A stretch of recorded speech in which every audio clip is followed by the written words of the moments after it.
ટકાવારીમાં આપણે થોડા આગળ દાખલા જોઈએ. એક શાળામાં પરીક્ષામાં 80 વિદ્યાર્થીઓમાંથી 75% વિદ્યાર્થીઓ પાસ થાય તો નાપાસ થયેલા વિદ્યાર્થીઓની સંખ્યા શોધો. કુલ બાળકો 80 છે, એમાંથી 75% વિદ્યાર્થીઓ નાપાસ થયા. જવાબ આપણે ડાયરેક્ટ એનો જવાબ મળશે નહીં. તો આપણા ભાઈ કુલ 80 વિદ્યાર્થીઓ એટલે કેટલા ટકા વિદ્યાર્થીઓ છે? 100% વિદ્યાર્થીઓ. કેટલા ટકા વિદ્યાર્થીઓ? 100%. 100% એટલે આપણે સૂત્ર મૂકી દઈએ, નાપાસ થયેલ વિદ્યાર્થી બરાબર 100% ઓછા 75%. 100% વિદ્યાર્થીઓ હોય એમાંથી 75% વિદ્યાર્થીઓ શું થયા? પાસ થયા. તો નપાસ થયેલા વિદ્યાર્થીઓ કેટલા? 25%. કેટલા? 25%. હવે આપણે વિદ્યાર્થીઓની સંખ્યા શોધવાની છે. તો આપણો વિદ્યાર્થીઓ કેટલા? 80.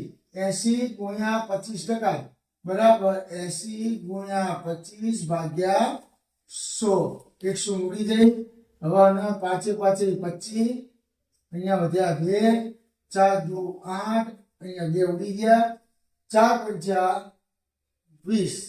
70%ના 5%ના 10% કેટલા થાય? 70 ભાગ્યા ટકાવારી એટલે 100 વડે ભાગી દેવાનું.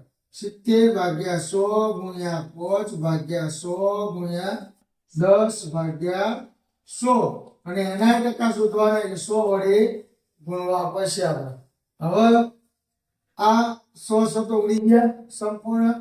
હવે આ એક શૂન્ય અહીંયા ઉડી ગઈ, એક શૂન્ય અહીંયા ઉડી ગઈ, વધ્યા કેટલા? 7 પંચા 35. 35 ભાગ્યા 100 બરાબર અહીંયા 2 મિનિટ આવે એટલે 0.35%. આ આપણો જવાબ મળી ગયો. આ યાદ રાખો, 70% એટલે 70 ભાગ્યા 100 કર્યા, 5% એટલે 5 ભાગ્યા 100 કર્યા, 10% એટલે 10 ભાગ્યા 100 કર્યા અને એના ટકા શોધવાના એટલે 100 વડે ગુણ્યા. આ રીતે આપણો જવાબ આવી જાય.